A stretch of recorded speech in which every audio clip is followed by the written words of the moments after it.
Now let's talk with Sister Joan. Sister Joan, thank you for sharing that very intimate part of your life with us. Mm-hmm. The consistent theme of our programs together, for me, has been how God has continually presented you with different struggles in your life. Mm-hmm. Physical struggle, emotional struggles, mm-hmm. spiritual struggles. Have you ever wondered what life would have been like without some of those obstacles that you've embraced, overcome? No, because I've never met anybody who hasn't gone through the same things. I mean, I just have learned along the way that that struggle is the part of the new making of the self.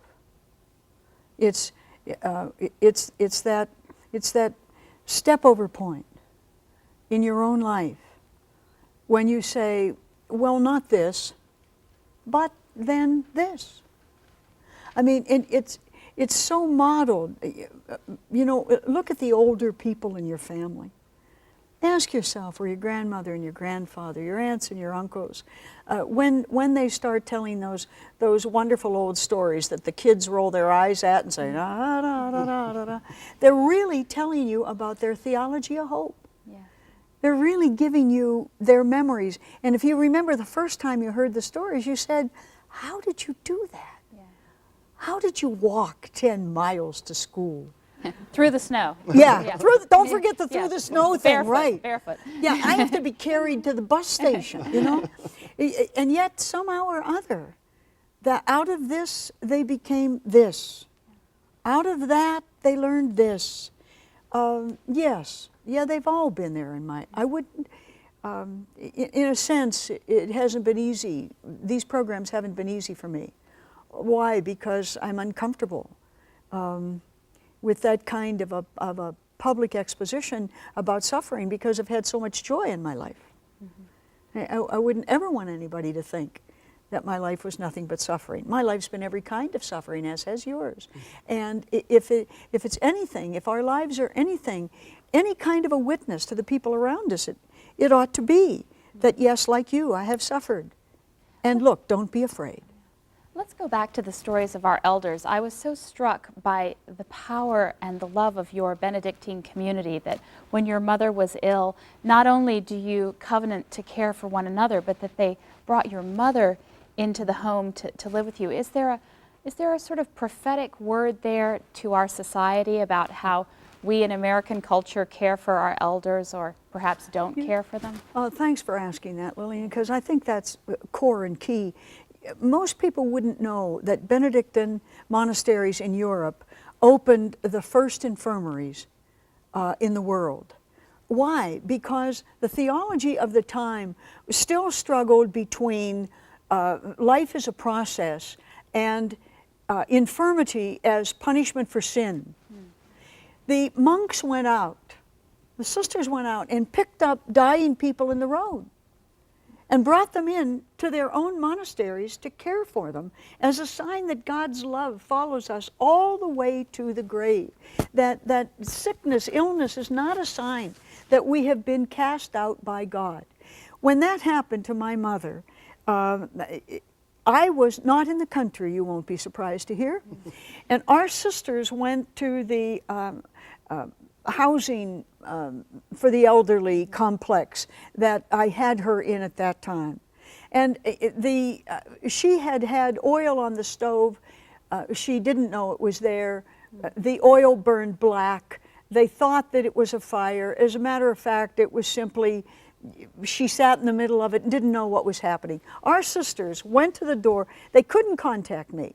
Nobody could call me and ask me what to happen. It was immediate. They went to the door, they knocked on the door, and they said, Mrs. Chittister, Sister Joan wants you to come home with us until she comes back. And my mother said, to Joan's house? And they said, yes. Sister Joan wants you to come to her house with us. And then when she comes back, you can decide what you do next. And my mother said, isn't that nice? You're going to take me to Joan's house with you? And they said, yes. She said, where's my purse? She picked up her purse, she walked out, she never asked again. She never asked what the apartment was like. She never asked if her rent was paid. She simply moved into the monastery and became one of the funniest creatures the house has ever seen. Well, one of the beautiful things about this story for me too, and it resonates in the work that you continue to do, is by acknowledging the struggle and your own scars, you're able to have a deep compassion for people who are also in struggle. How do you see that as a reward in your daily life for all that you do? I mean, without struggle, you will be doomed to perpetual narcissistic selfishness. It's in struggle that you really learn. Oh yes, we all need one another, we say blithely. Yeah. Until there's nothing left of ourselves and some stranger walks in and saves us. Then you know, your insides know forever that you're the next stranger in line. When something happens in front of you, you respond. Struggle is the grace of the call to witness. And without it, you have nothing but do-goodism. You don't have compassion. You don't have understanding. You don't have presence. You have this fine sense of what a good person you are.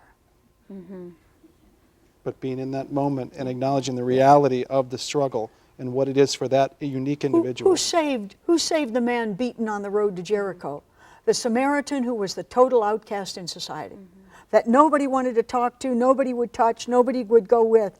This is clearly the parable, the paragon of suffering making the world go round.